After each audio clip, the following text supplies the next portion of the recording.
बिस्मिल्लाहिर्रहमानिर्रहीम। अस्सलाम वालेकुम स्टूडेंट्स। आज के लेक्चर में हम एक्सरसाइज नंबर 7.2 का क्वेश्चन नंबर 13 सॉल्व करेंगे। वेरी इंपॉर्टेंट क्वेश्चन, स्टूडेंट इस पे इंपॉर्टेंट मार्क कर लें। लेक्चर स्टार्ट करने से पहले मेरे चैनल को लाइक और सब्सक्राइब कर दें, बेल आइकन को प्रेस कर दें ताकि हर न्यू आने वाली वीडियो का नोटिफिकेशन आपको मिलता रहे। इसके अलावा अपने तमाम जानने वालों के साथ मेरे चैनल को शेयर भी कर दें। तो स्टार्ट करते हैं।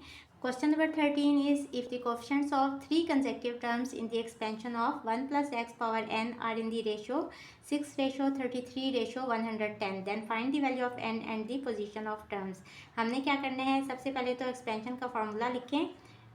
T R plus one equal होते हैं N C R A power N minus R और बी पावर आर। यहाँ हमारे पास है ए वन और बी है एक्स और एन एन ही है और आर की वैल्यू अभी तक हमें नहीं पता, तो ये वैल्यूज यहाँ पुट कर देंगे। आर प्लस वन इक्वल होगा एन की जगह पे एन ही, आर भी एज इट इज़ रहेगा, ए की जगह पे वन आ जाएगा तो वन की पावर एन माइनस आर और बी की जगह पे एक्स आ जाएगा तो एक्स की पावर आर। अब वन की पावर कोई भी नंबर हो तो इसका आंसर वन ही आता है, तो ये हो जाएगा T R plus one equals to N C R X power R. इसको इक्वेशन कह लें ए सपोज।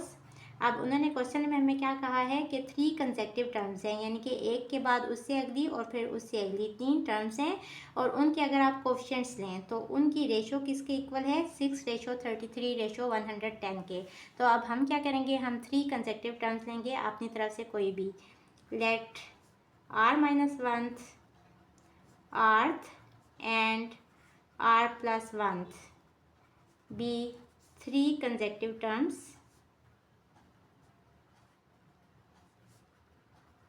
अगर ये तीन कंसेक्टिव टर्म्स हैं तो फिर हम क्या करते हैं, हम टी आर प्लस वन को इससे कंपेयर करते हैं। अब देखें ये फार्मूला किसके लिए है, ये तो आर प्लस वन टर्म के लिए ही ये फार्मूला है, तो ये वाली टर्म तो ये ही आ गई। अब हम आर टर्म देखेंगे तो हम टी आर प्लस वन को कंपेयर करेंगे टी आर से, यानी कि आर प्लस वन यहाँ से इक्वल हो जाएगा आर के, और ये जो आर प्लस वन के साथ ये वाला वन होता है इसको हम इस साइड पे ले आते हैं, तो ये हो जाएगा R equals to R minus one. तो R equals to R minus one put करेंगे इन इक्वेशन ए, तो क्या हो जाएगा टी आर की जगह पे आर माइनस वन और plus one equals to N as it is, और आर की जगह पे आर माइनस वन और एक्स की पावर आर माइनस वन। अब देखें इसको थोड़ा सा सिंप्लीफाई करें, minus one plus one cut जाएंगे तो यहाँ क्या रह जाएगा टी आर, यानी कि ये आर्थ टर्म हमारे पास आ गई N C R minus one X power R minus one. इसको इक्वेशन नंबर वन कह लें। ये आर्थ टर्म हमारे पास आ गई यानी कि ये वाली टर्म, और आर प्लस वन टर्म हमारे पास ये वाली ऑलरेडी है।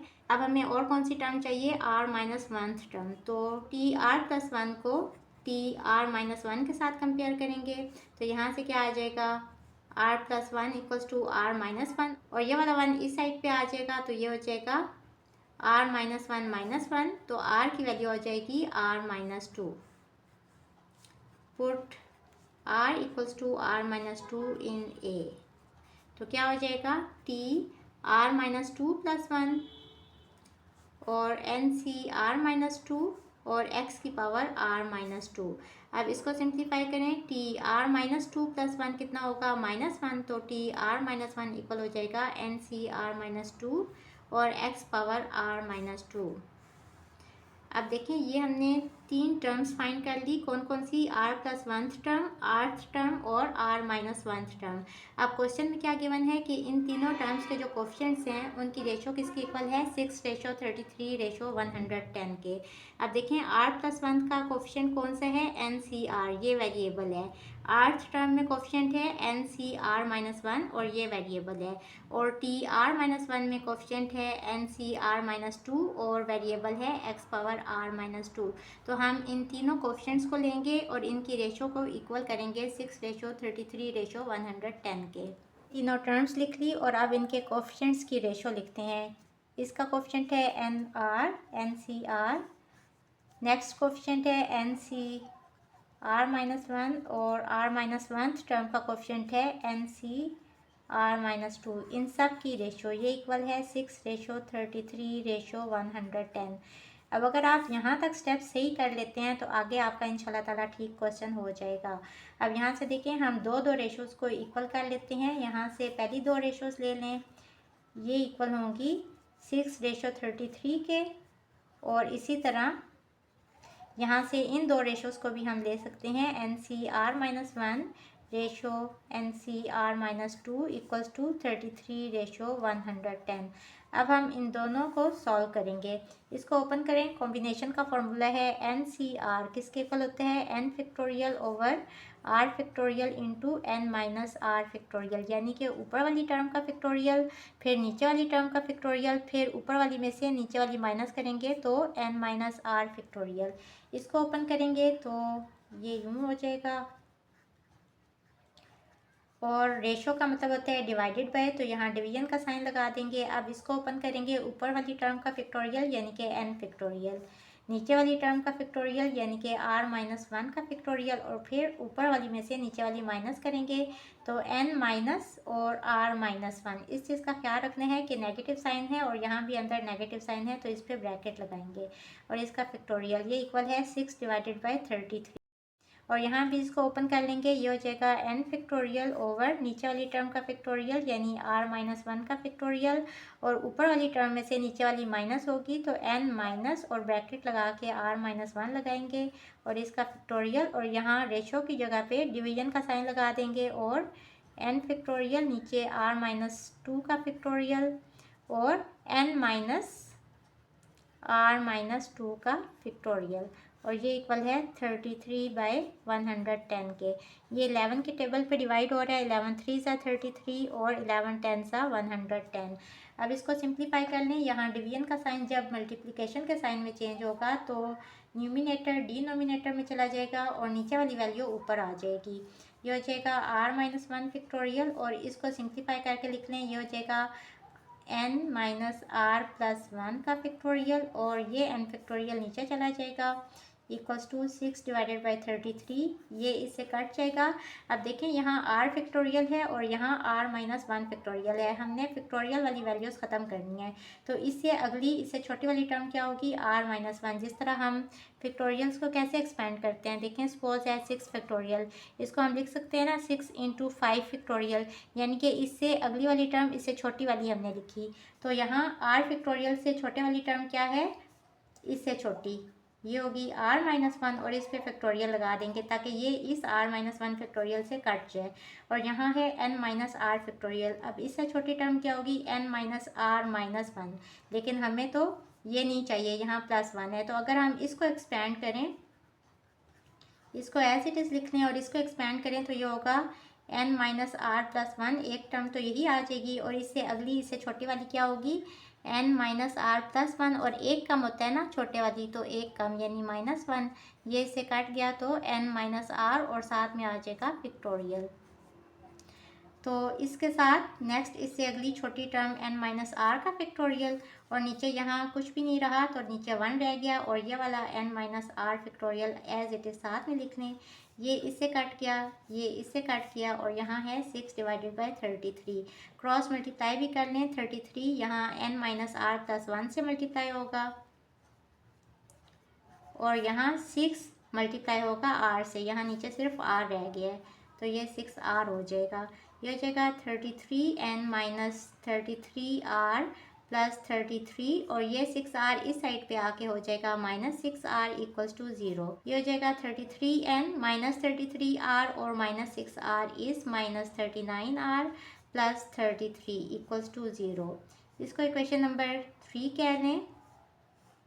इसको भी सिंप्लीफाई कर लें बिल्कुल उसी तरह से, r-1 फैक्टोरियल, और इसको ओपन करें तो ये हो जाएगा n-r+1 फैक्टोरियल, और यहाँ मल्टीप्लिकेशन का साइन आएगा तो नीचे वाली टर्म्स ऊपर आ जाएंगी, ये हो जाएगा r-2 फैक्टोरियल, और यहाँ n-r+2 फैक्टोरियल हो जाएगा, और नीचे n फैक्टोरियल इक्वल्स टू 3/10। अब यहाँ n फैक्टोरियल से कट रहा है, इसको एक्सपेंड करेंगे, इससे नेक्स्ट इससे छोटे वाली टर्म कौन सी होगी, r-2, तो ये हो जाएगा 1/r-1 इंटू r-2 का फैक्टोरियल, और यहाँ ये r-2 फैक्टोरियल है, यहाँ नीचे कुछ भी नहीं बचा तो नीचे 1 लिख लें। अब इसमें से किसको एक्सपेंड करेंगे, इससे छोटी टर्म कौन सी होगी, n minus R plus 1 factorial, तो इसी को हम एक्सपेंड करेंगे n minus R plus 1 factorial, क्योंकि ये वाली टर्म सेम आ गई ये वाली टर्म के बराबर। ये इससे कट गई, ये वाली टर्म इससे कट गई और इक्वल्स टू है 3/10। क्रॉस मल्टीप्लाई भी कर लें, 10 यहाँ n माइनस आर प्लस 2 से मल्टीप्लाई होगा और 3 मल्टीप्लाई होगा, नीचे कौन सी टर्म रहेगी, r माइनस 1। सिंप्लीफाई कर लेंगे, 10n minus 10r plus 10 to ज़ा 20, ये 3r है, इस साइड पे आके हो जाएगा माइनस 3r और यहाँ माइनस 3 है, इस साइड पे आके हो जाएगा प्लस 3 इक्वल्स टू 0।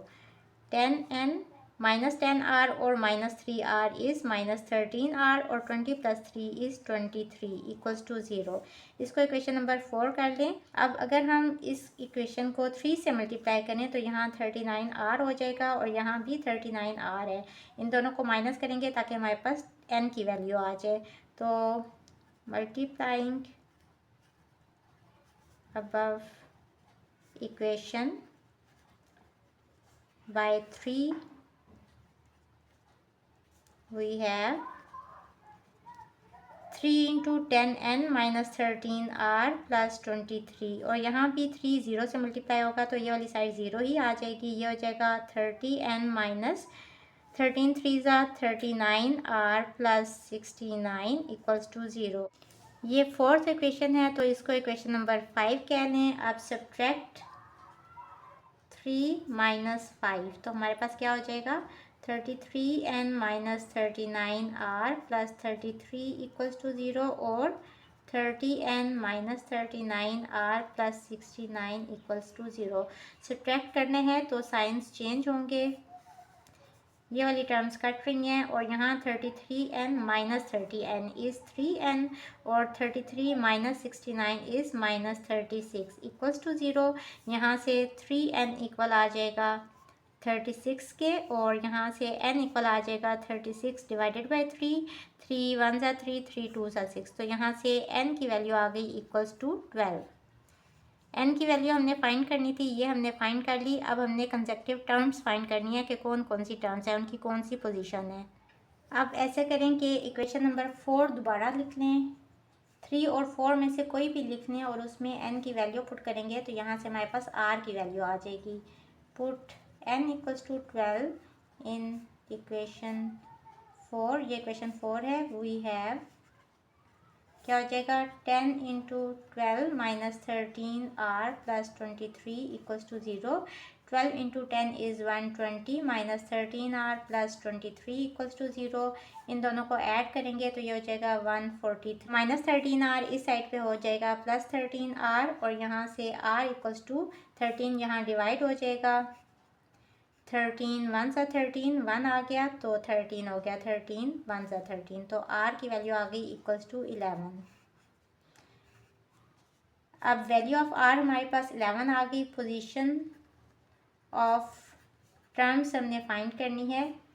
कौन कौन सी टर्म्स थी हमारे पास, r minus 1th term, rth term और r plus 1th term. r की वैल्यू है 11 तो 11 माइनस 1 इज़ 10th टर्म और ये वाली हो गई 11th टर्म और 11 प्लस 1 इज़ 12th टर्म। ये पोजीशन आ गई टर्म्स की। अब हम इसको चेक भी कर सकते हैं, जो इनके कोफिशिएंट्स की रेशो है ये किसके इक्वल होनी चाहिए, इक्वल होनी चाहिए 6:33:110। अब यहाँ n की वैल्यू पुट करें, n है 12 और r है 11 तो 12 से 11 हो जाएगा। यहाँ से हम लेफ्ट हैंड साइड ले लेते हैं और इसको इसके इक्वल आना चाहिए और रेशो यहाँ है 12, 11 माइनस 1 इज़ 10 और 12 और 11 माइनस 2 इज़ 9, तो 12 से 11 इज़ 12, 12 से 10 इज़ 66 और 12 से 9 इज़ 220। इसको डिवाइडेड बाई 2 करें तो यहाँ आ जाएगा 6, 33 और 110 which is equals to right hand side. So ये हमारा चेक भी हो गया कि हमने क्वेश्चन बिल्कुल सही से सॉल्व किया है। Hence proved. होपफुली स्टूडेंट्स आपको आज के लेक्चर की समझ आ गई होगी। अगर आप मेरे चैनल पर नए हैं तो मेरी वीडियोस को लाइक करें, सब्सक्राइब करें, बेल आइकन को प्रेस कर दें। इसके साथ ही मुझे दें इजाज़त। अल्लाह हाफिज़।